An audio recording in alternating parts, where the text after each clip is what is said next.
From Kansas State University, this is Agriculture Today. Eric Atkinson with you. Here's what's coming up. K-State's Sarah Lancaster is standing by to discuss what's coming on in the way of herbicide-resistant grain sorghum hybrids and if anything will be available to you growers in 2021. She'll go over K-State's field trial results, which measured the weed control efficacy of these new sorghum production systems. Then, on the latest edition of FSA Coffee Talk from the Farm Service Agency, Carla Wicoff announces that a new General Conservation Reserve Program sign-up will be taking place early in the new year. And further ahead, K-State's Charlie Lee on a new study which rendered valuable information on Bobwhite Quail Movement within its native habitat. All that and more next on Agriculture Today. A social distancing tip. While the CDC urges you to avoid close contact, like hugging or shaking hands, there are other non-physical ways to say hello. Wave, wink, use sign language, salute, smile, give the peace sign, throw up an air high five, do jazz hands. Remember, stay a minimum of 6 feet or 2 arms length away from others and stay home if you can. For more info, visit coronavirus.gov. Let's all do our part because we're all #AloneTogether. Brought to you by the Ad Council. You're tuned in to Agriculture Today, our Tuesday edition. Welcome aboard once more. Over the years, there's been some talk, more or less on the sidelines, but talk nonetheless about the advent of herbicide-resistant grain sorghum hybrids, and if there was a future for that technology. Well, as we'll hear from our guest, some progress is being made in that direction. Sarah Lancaster is with us, a weed management specialist, K-State Research and Extension. She, by the way, just put an article up on this topic in the recent e-update newsletter out of K-State Agronomy. So this has bloomed out there, but really hasn't come together as of yet in full, Sarah. But it does carry some promise, doesn't it?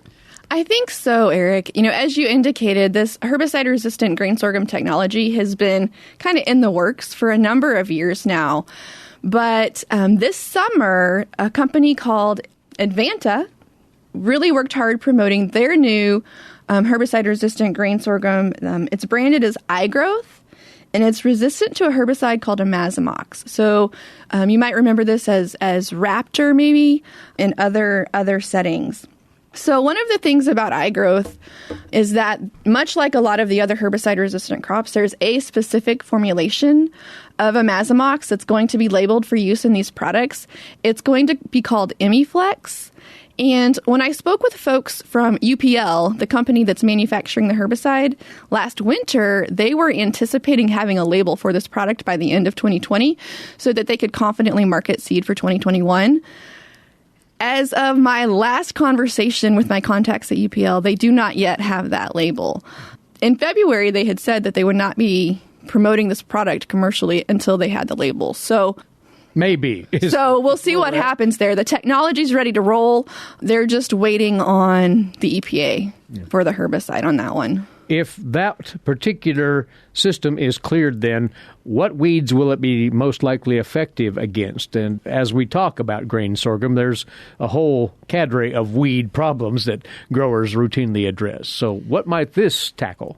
That's right, Eric. So probably the two biggest problems in sorghum in terms of weed control are pigweeds, which is in every crop, and then grasses, various summer annual grassy weeds. And so imazamox has shown to be quite good at controlling things like crabgrass, foxtails, and to some degree even some Johnson grass and shattercane control as well. So it has a lot of potential for those applications. But one of the questions about the Imiflex herbicide is when growers should apply it. It's going to have both a pre-emergence and a post-emergence application timing on the label, but growers will only be able to use it at one of those times. Okay? So the sorghum checkoff, the grain sorghum checkoff, funded some work with Dr. Curry in Garden City, and folks can look at the data in the e-update, but one of the takeaways that I got when I reviewed that data was that the best timing for Imiflex is going to be in the pre-emergence slot. You get better control of your grassy weeds when it's used pre as opposed to post. with this particular compound, are there worries as well about resistance on the part of certain weeds out there? The ALS inhibiting herbicides have struggled against certain species. That's right. So ALS inhibiting herbicides are kind of a poster child for herbicide resistance in weeds. So we already have a lot of weed species that are resistant to these types of herbicides. And actually, this is one of the reasons why the label is going to limit use to just one application per year. But, a lot of our pigweed species are resistant to ALS inhibiting herbicides, as are a number of other broadleafs like sunflower, cocklebur, and other things. This particular herbicide might be best employed in combination with other compounds? Absolutely, Eric. Any herbicide that we're going to use, we need to be putting out multiple effective modes of action at one time, and we need to be thinking about multiple applications. So, using this Emiflex as a part of your pre-program, and then coming back with timely post-emergent applications, kind of targeting those broadleaf weeds, is probably going to be a fairly reasonable approach for someone. So stay tuned on this particular herbicide and this particular hybrid, whether they'll be cleared for full use in 2021. As of now, no, but there's still a sliver of time that might be approved. There's another option that's been in the mill for quite a while. It may well be available to producers in 2021, you say. So my understanding, Eric, is that Pioneer is planning a limited launch of some of their Ensign grain sorghums. Ensign products have been around for a while. One of the biggest struggles these hybrids have had is just getting their agronomic packages squared away. They've got pretty good resistance to the herbicide Zest, but they're struggling with the agronomics a bit. And they apparently think they've got that figured out. In terms of yield potential and such, or? Yield potential and stress response, I think, is how I would say that, based on my experience in the field. But it has promise, do you think? I think there could be a place for it. So one of the things that is advantageous about Ensign is that Zest is the nicosulfuron formulation that's going to be approved for use in the Ensign sorghum system. That label is out there and ready to go. The hybrids yield well, but they don't quite have the reputation that Pioneer wants. And so Pioneer's kind of been reluctant, I think, to release them for that reason. But yeah, it has a place. Again, trying to target those grassy weeds, things like crabgrass, foxtails, sandburrs. Some challenging grassy weeds there for producers routinely out there. But once more, if this system is approved, it'll be with limited availability, likely, in this next growing season, correct? That's correct. My understanding is that there won't be a large launch of these products in the spring.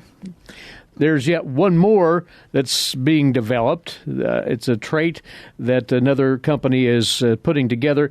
Still may be in the early stages, but it's showing some possibilities as well, you say. Yes, Eric. So the branded name for this trait is Double Play. And the technology has been around for a while, but it's now getting close to being able to be marketed. So Double Play is a little bit different than the Ensign and the iGrowth in that these varieties, or these hybrids rather, will be resistant to an ACCase inhibiting herbicide. So both Zest and Emiflex are ALS inhibiting herbicides. So they control a broad spectrum of weeds, and then the kind of the baggage for those guys is their herbicide resistance tendency. So ACCase inhibiting herbicides, these are our grass killing herbicides. They are not going to have any activity on broadleaf weeds, but they do have fewer reported cases of herbicide resistance. So, the thing though here is that just because we don't have those resistance cases yet, Eric, I want to go ahead and just emphasize that stewardship is still going to be really important with all of these technologies, both in terms of getting good weed control within the field and also thinking about managing weeds in your road ditches and field margins, because there is some research that suggests that there can be some gene flow from the grain sorghum crop to things like Johnson grass and chattercane. the last thing we need is Johnson grass and chattercane biotypes that are resistant to these herbicides. So double play, though, is not quite as far along as the others. They're looking at more expanded on-farm testing for 2021, and they don't have a label for their product yet either. Their product is going to be marketed by a company called Adama. I don't even have a name for that product as of yet. Right. So. That's for the future. So, yep. Again, things coming down the pipeline. You did mention, and we'll finish with this, Sarah, the research that your colleague Randall Curry down at K-State's Southwest Research and Extension Center has conducted, looking at several of these options and their efficacy, especially against chattercane. And some of those numbers do shine, really. Yeah, really they do. So Randall looked at chattercane as well as foxtails and crabgrass. For the article, for simplicity, I pulled the chattercane data. But really, we talked earlier about the Emiflex at that pre-timing being a good fit for that system.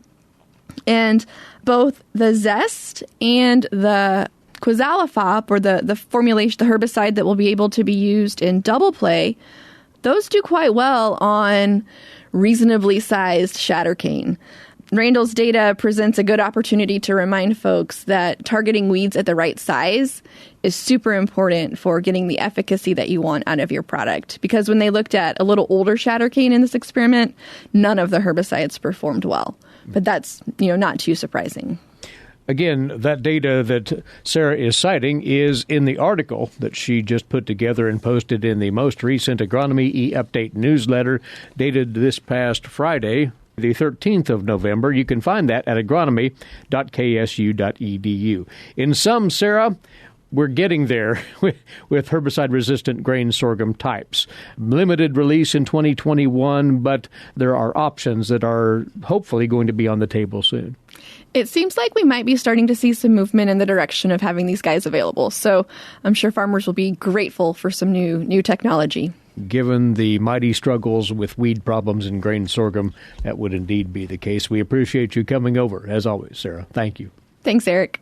She's a weed management specialist. K-State Research and Extension is Sarah Lancaster. We'll be back with more. You're listening to Agriculture Today. Did you know every Kansas farmer feeds 128 plus people? Kansas farmers are hard workers, dependable, authentic, and sensitive. Not only do farmers put food on your table, but they put clothes on your back and fuel in your car. For more information about Kansas farmers, visit K-State Research and Extension online or stop by your local extension office. This message has been brought to you by the K-State Animal Sciences Leadership Academy participants.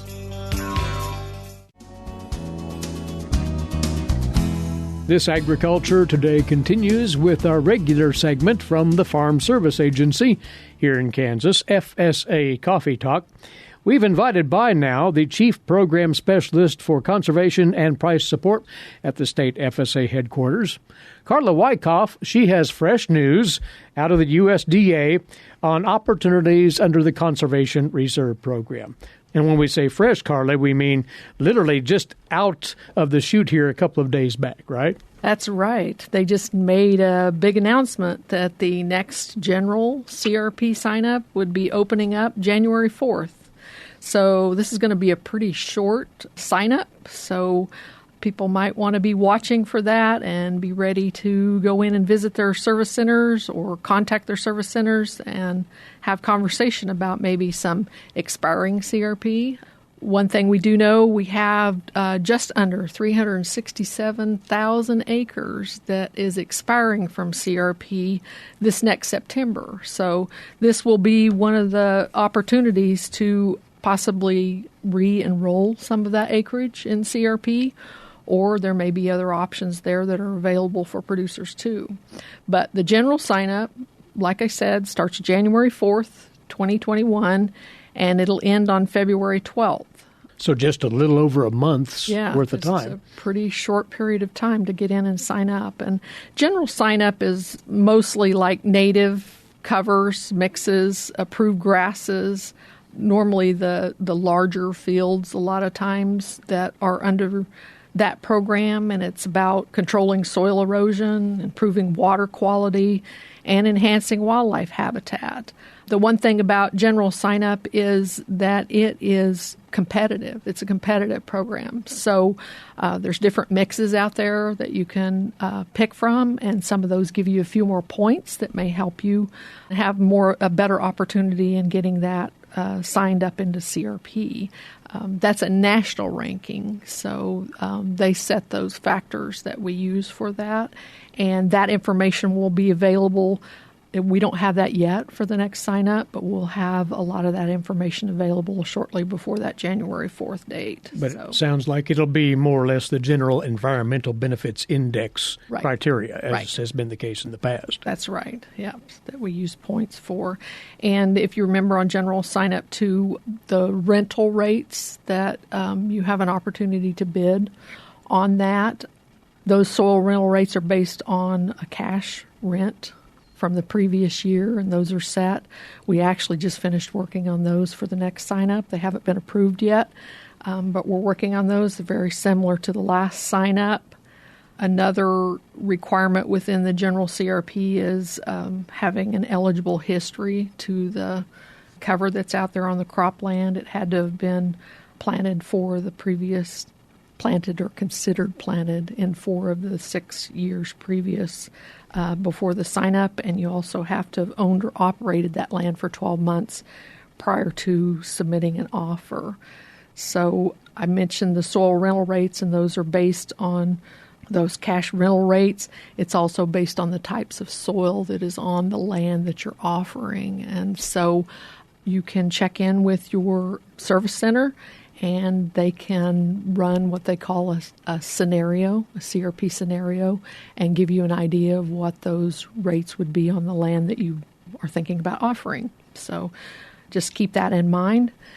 Now, just to flow from that also, that was part of the Farm Bill, is every year there's going to be a general sign-up within this 2018 Farm Bill that was passed.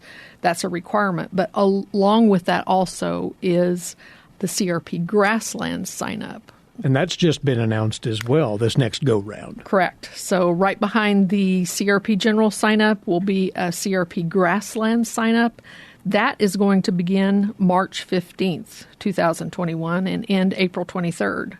So realizing right now you're hearing these dates and we're ahead of time, you're going to hear more on this. So we're just trying to get the information out so you can start thinking about that.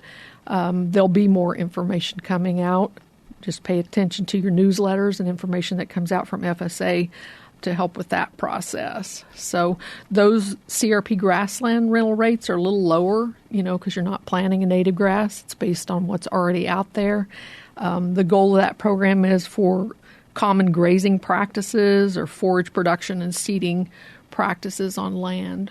One of the items within CRP grasslands is that there may be an opportunity for a cost share for possibly some fencing that may be required within that, or some water facility that may be needed in order to help with the grazing practices on the field. So even though your rental rate's lower than a normal CRP, there are some other positive things about there to weigh.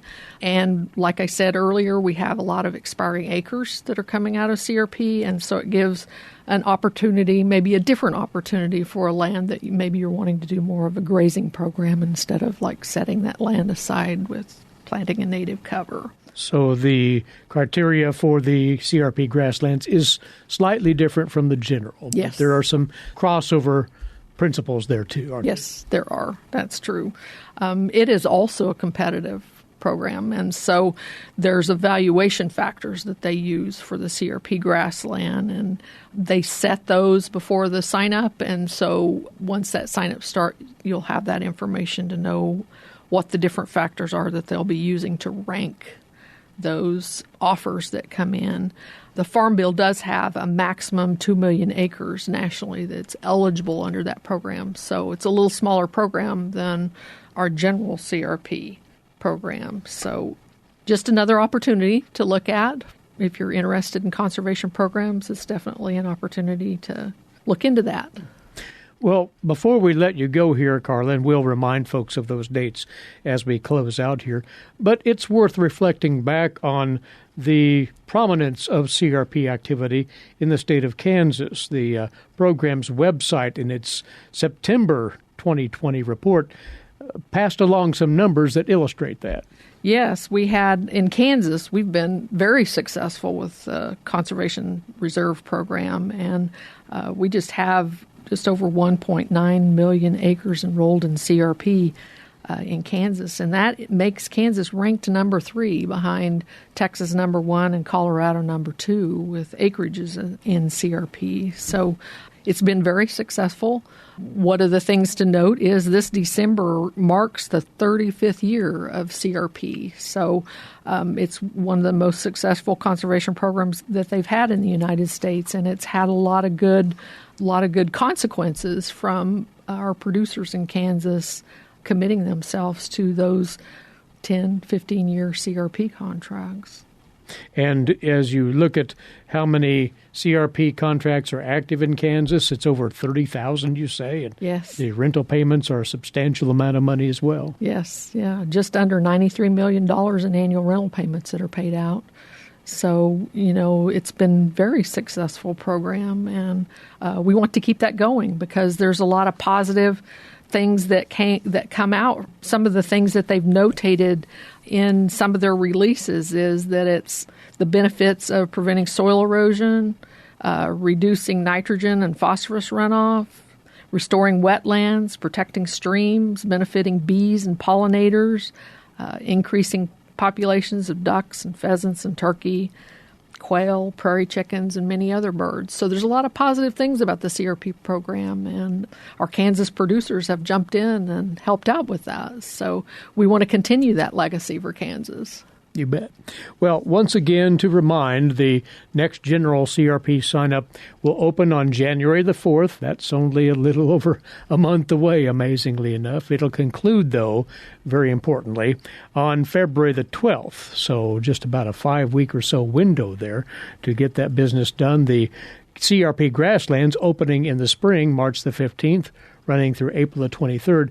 In either instance, Carla, you would like producers to be ready with their intentions as they would apply for either or both, in that the FSA does have other business going on as well at the local headquarters. Yes, it would definitely help to, look forward to that. Either, call your service center and get on a list for an appointment during that period of time so that they can sit down with you and explain the program and see how that will benefit you.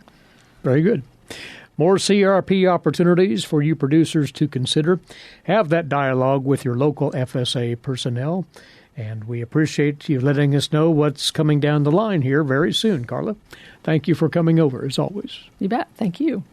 She is the Chief Program Specialist in the Conservation and Price Support Division at the Farm Service Agency State Headquarters for Kansas. That's Carla Wicoff, and she's joined us on the latest FSA Coffee Talk, which is featured every other Tuesday here on Agriculture Today. Now this break. When we come back, today's agricultural news headlines are coming your way, including the latest wheat crop condition update for Kansas out from the USDA. Also, K-State's Mike Brook awaits with this week's edition of Milk Lines for you dairy producers, and our weekly wildlife management segment with K-State's Charlie Lee. All of that still to come here on the K-State Radio Network. Please keep it right here. With the shortage of primary care physicians, especially in rural areas, health education and disease prevention are vital. K-State Research and Extension programs address quality of life, personal development, and health behaviors across all life stages of all social economic groups. To learn more about health education, one of K-State Research and Extension's 5 grand challenges, visit www.ksre.ksu.edu. We're back now on Agriculture Today, coming to you from the campus of Kansas State University. Eric Atkinson here. Now, today's agricultural news headlines, these courtesy in part of DTN. And for the latest crop progress and condition report from the USDA for the state of Kansas. For the week ending this past Sunday, our topsoil moisture supplies still hurting, 1% surplus, 35% adequate, 64% short to very short. Subsoil moisture at 1% surplus, 34% adequate, and 65% short to very short.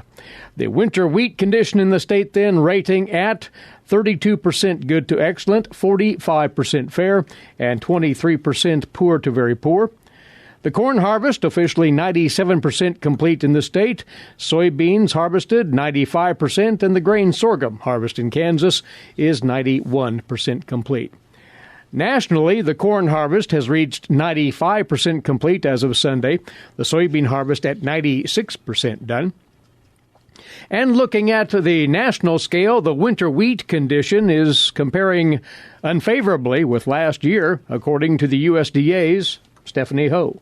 What's the latest on winter wheat condition? Still showing the effect of drought in several production areas, including the plains, especially the central and southern plains and parts of the Northwest. That was USDA meteorologist Brad Rippey. Overall, 46% of the winter wheat rated good to excellent. That is up a point from last week. 18% very poor to poor. That is also up a point from last week. So a little bit of a mixed bag on the conditions, both good and excellent and very poor to poor, increasing slightly. He says two of the top trouble spots are Colorado and Texas. Last year at this time, the crop was rated a little bit better at 52% good to excellent and 14% very poor to poor. Meanwhile, this is the overall lowest winter wheat condition rating for this time of year since the drought year of 2012. 96% of the nation's winter wheat has been planted, while 85% of it has emerged. This is Stephanie Ho for the U.S. Department of Agriculture in Washington, D.C. President Trump is now expected over the next 10 weeks to announce several measures to further crack down on China over human rights abuses. That's according to a report from Axios, focusing on Xinjiang and Hong Kong in particular. No more actions are expected on Taiwan. No additional closures of Chinese consulates in the U.S. are expected to result, according to this report. The focus is on trying to make it politically untenable for a Biden administration to change course on China policy. The key will be whether these expected actions will weigh on U.S. commodity markets relative to China's pledged purchases of a host of U.S. agricultural goods.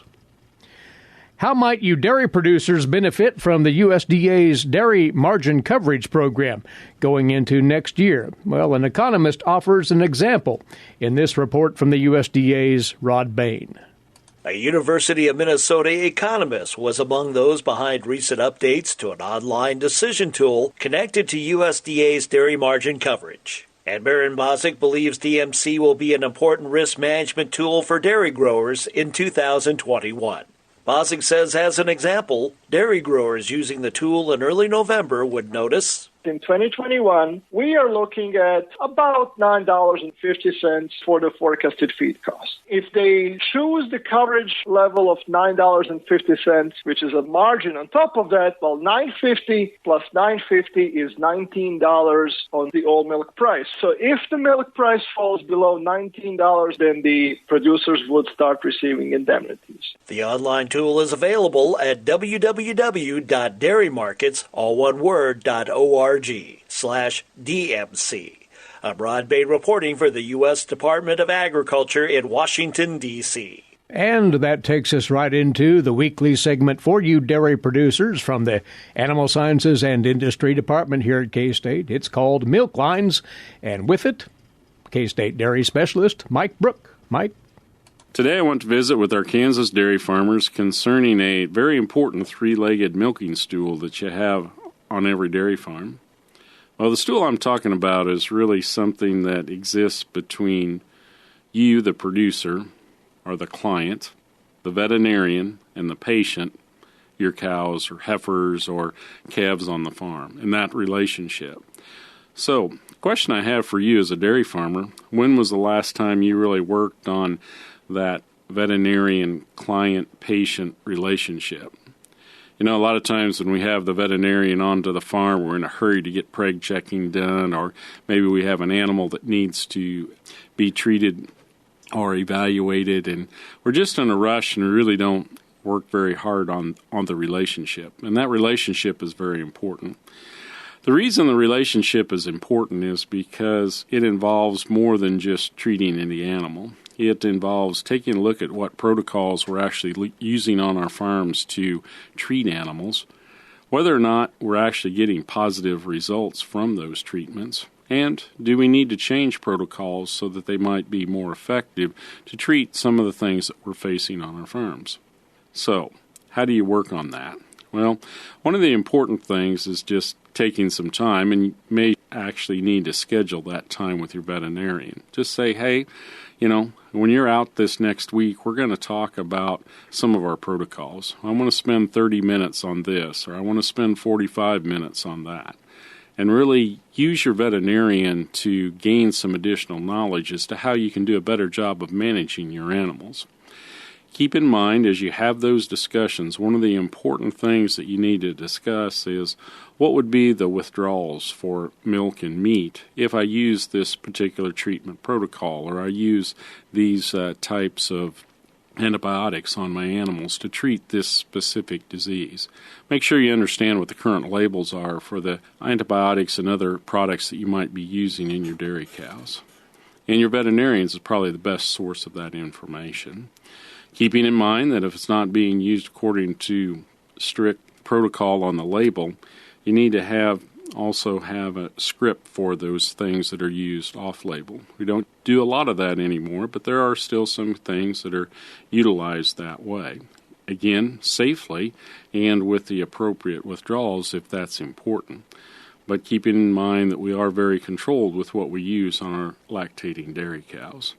This is Mike Brook with K-State Research and Extension, encouraging our dairy farmers to take time to check up on that three-legged milk stool that exists between their veterinarian, themselves, and the herd that they serve. All right, Mike, many thanks to you. Ahead of the final break, a quick plug here for our podcast service.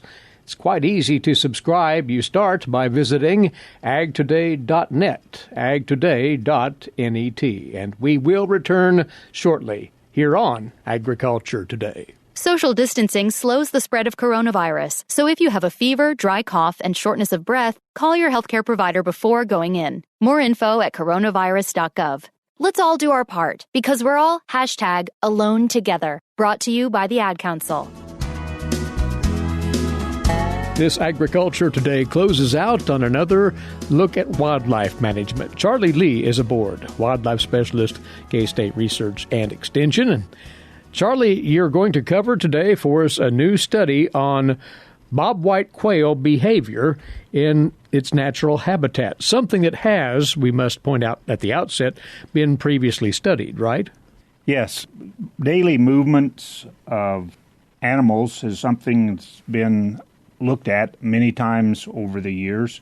They look at animal movement, the time and space of use, habitat selection patterns, gene flow, disease spread. Lots of issues are important at understanding daily animal movements. Biologists might want to understand habitat selection. Hunters might want to know time and space of where their quarry might be. And landowners perhaps want to know the range and extent of their localized populations. But previous to this study, there hadn't been much work done on hourly movements of northern bobwhite quail. So this was a study that was done by Louisiana State University working with colleagues in Texas. The study area was on 3 private ranches in the Cross Timbers region in north-central Texas. Now, Cross Timbers region would be one ecotype that we have here in Kansas, so I think the information would be applicable to what we have here in this state, where it's rolling hills and prairies that are interspersed with canyons and elevations that are not very high, and a mix of woodland species, grasslands, with limited amounts of cropland. Well, if the researchers here were going to track quail on an hourly basis, this had to be something of an intensive approach to the research, didn't it? Well, it would have been with old-time technology, but with the recent development of global positioning systems that are small enough transmitters for use on bobwhite quail, it can enhance our understanding and knowledge without the labor intensity that we've had to do previously with VHS collars. In this particular study, the objective was to describe the daily movements and the habitat selection by these GPS-tagged bobwhites across their annual cycle in the Cross Timbers region in north-central Texas. They used baited funnel traps to continually capture bobwhite across the study sites and then fitted them with these GPS transmitters, and they could record up to one location hourly during the daytime hours and one roost location, which was done just prior to midnight each night. Then they released the bobwhite after fitting them with the collars at each capture location, and then radio tracked those individuals at least 4 times per week. And immediately after the GPS data collection period ended, they captured the quail again and either removed the GPS transmitter or retagged and released the individual at that same location. So that's how it was carried out. And you say what happened here was they were able to break down the movements and activities of quail by 2 seasons.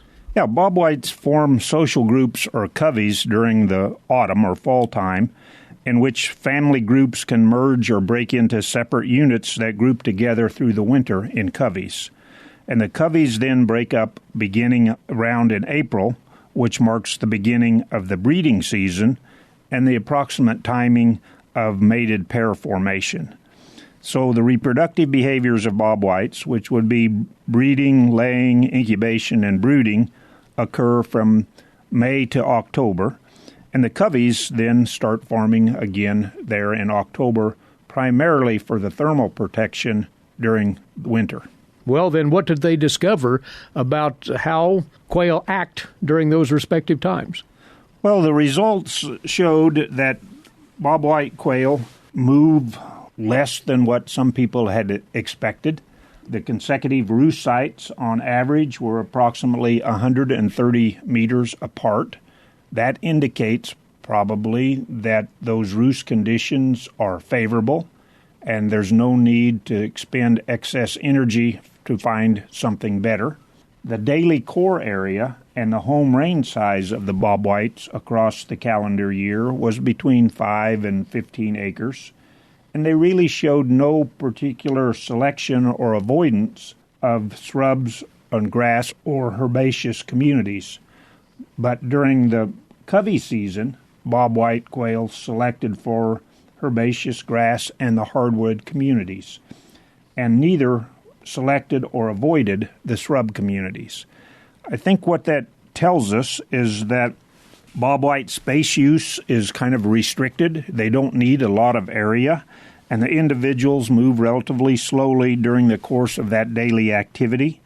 They show a high fidelity to roosting sites, and that limits space use and exploitation of vegetation communities. They're further away from those home covey areas that they tend to prefer. I think the results of this particular study also show or suggest that grassland management is important to create that vegetation that's selected for by bobwhites during the breeding season. So I think the study was important. It shows perhaps nothing really new, but it further fine-tunes and shows that in order to have good quail populations, you also have to have good habitat. And that habitat can't be just for one season of the year. It must also encompass habitat suitable for those quail every day of the year. When you have that quality of habitat, then quail don't have to move far and thus are not subject to mortality events by humans or vehicles or predators. Well, for you landowners out there who have an interest in conserving quail populations, this is quite valuable information on the habitat required to maintain quail and how they behave within that habitat. Thanks for going over this recent study out of Texas, Charlie. Charlie Lee, longtime wildlife specialist with K-State Research and Extension, and our regular Tuesday guest. Well, our time is away for today. Thanks once again for joining us, and please plan to rejoin us right here this same time tomorrow. Until then, Eric Atkinson bidding you a good day for Agriculture Today. Over this, the K-State Radio Network.